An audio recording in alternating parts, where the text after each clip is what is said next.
62 ఏండ్ల ఆంటీ ఒకరు కొడంగల్ నుంచి హైదరాబాద్కి వచ్చిండ్రు. హైదరాబాద్కి వచ్చి వాళ్ళ కొడుకు ఇంట్లో ఉంటున్నారు. పిల్లలు పెద్దగా అయినరు, హైదరాబాద్కి వచ్చి ఉద్యోగాలు చేసుకుంటున్నారు. అమ్మ ఇప్పుడు ఊర్లో ఏముంటావు, నాయన ఇప్పుడు ఊర్లో ఏముంటావు, వచ్చేసే ఇంకా అయిపోయిన జిందగీ మనది ఊర్లో, సిటీకి వచ్చి ఉండండి. ఉంటున్నారు. అరే బెటా అక్కడ అంత పెద్ద ఇల్లు ఉంది, ఇంకా అవన్నీ తాళం వేసి వచ్చేసేయాలి, అట్లా కుదరదు. కొన్ని రోజులు ఈడుంటాం, కొన్ని రోజులు ఆడుంటాం. ఇప్పుడు మోకాలు నొప్పులు స్టార్ట్ అయిపోయినాయి. ఇట్లనే ఆల్రెడీ మోకాలు నొప్పులు ఉండే, అరుగుదల కూడా ఉండే, ఆపరేషన్ కూడా చేయించుకోమనేసి చెప్పారు. మళ్ళా ఏమో ఒకరోజు ఎవరో అరే డాక్టర్ చేతన్ దగ్గర పోండి, ఫలానా హోమియోపతి డాక్టర్ ఉన్నారు, మంచి మందులు ఇస్తారు, నొప్పి తగ్గుతుంది అనే చెప్తే మన దగ్గరకు వచ్చిండ్రు.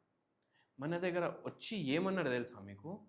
మా కొడుకు ఇంట్లో ఉంటే మోకాలు నొప్పులు పెరుగుతున్నాయి, మా ఊరికి పోయి ఉన్నప్పుడు మోకాలు నొప్పులు తగ్గుతున్నాయి అన్నారు. అరే ఇదేంది విచిత్రం అనేసి నాకు కూడా అనిపించింది, ఏదో గమ్మత్లాగా కనిపిస్తుంది ఇది అనేసి.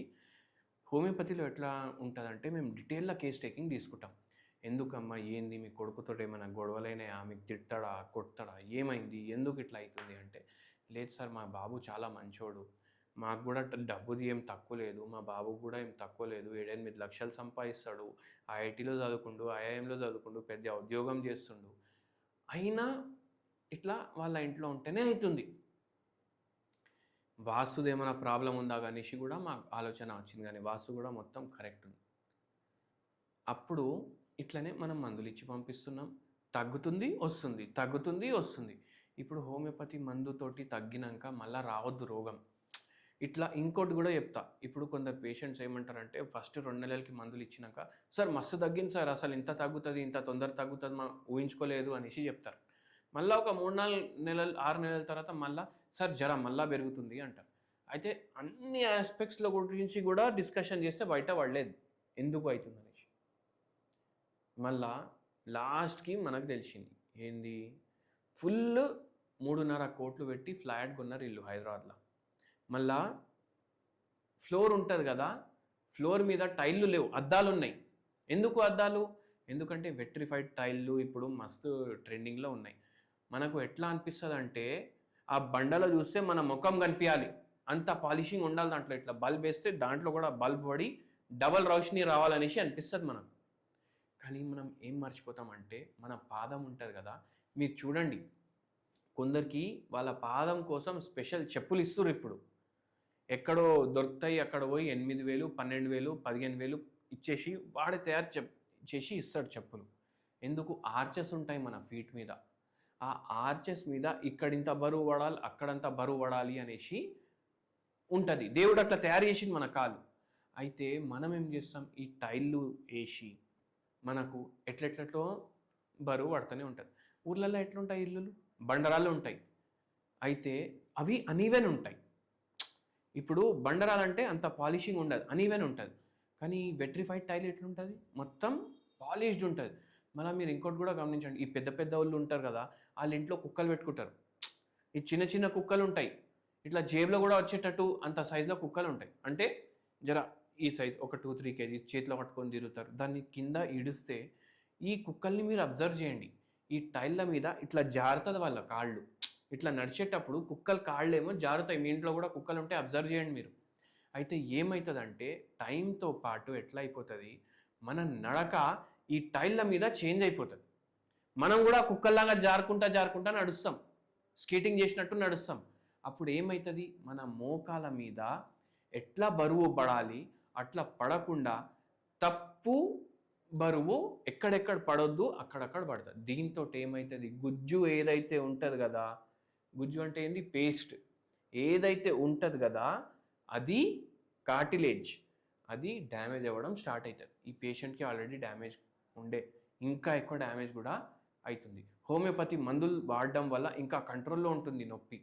మళ్ళా తర్వాత మనం చెప్పినాం, అమ్మ మీ కొడుకుని అక్కడైనా వచ్చి ఉండమని చెప్పండి, ఈ బండారాలంటే డేంజర్, లేదంటే ఒక చెప్పలు, హవాయి చెప్పలో ఏదో చెప్పలు వేసుకొని తిరగండి ఇంట్లో అనేసి చెప్తే అప్పటి నుంచి జర మెల్లగా తగ్గడం స్టార్ట్ అయింది.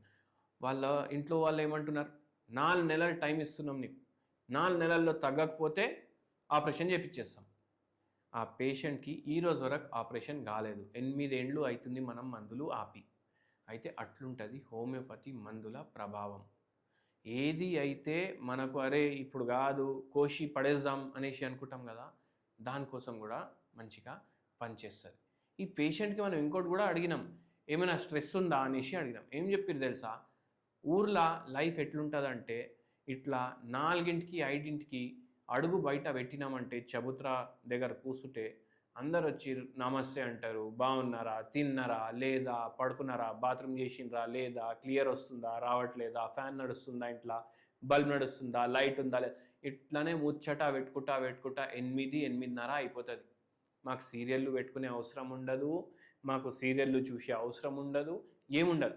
ఇక్కడ వచ్చిన తర్వాత ఏమైపోయింది, ఆ ఫేస్బుక్లు చూడడం, యూట్యూబ్లు చూడడం. ఎందుకంటే ఇంటి పక్కకు కూడా ఎవరు మాట్లాడడానికి లేరు, ఒక ఒంటరితనం వచ్చేస్తుంది మనం మొత్తం. అరే అవును ఇంకా ఇట్లానే ఉండాలి మనిషి అనేసి, ఎవరితో మాట్లాడొద్దు, సప్పుడు చేయొద్దు. ఇంట్లో ఏమైనా ఇప్పుడు ఎట్లా ఉంటుంది ఊర్లలో, మనం అరుచుకుంటా మాట్లాడుకుంటే కూడా బయటికి సౌండ్ పోతే కూడా ఫికర్ చేయం.